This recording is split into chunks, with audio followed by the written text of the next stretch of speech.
సంతుష్ట ఆత్మలు ఏ కారణం చేత కూడా ఎవ్వరితోనూ విసిగిపోరు.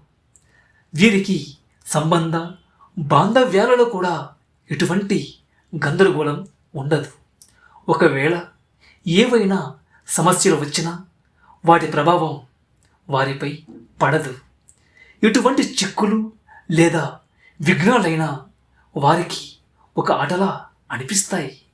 సమస్యలు కూడా వారికి వినోదాన్ని ఇచ్చే సాధనాలుగా మారుతాయి.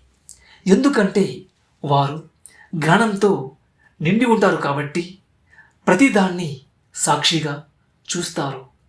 వారు ఎల్లప్పుడూ నిశ్చయ బుద్ధితో ఉన్న కారణంగా ఆ నిశ్చయం ఆధారంగా నిరంతర విజయాన్ని సొంతం చేసుకుంటారు. వారు ఎల్లప్పుడూ సంతోషంగా అంటే హర్షితంగా ఉంటారు.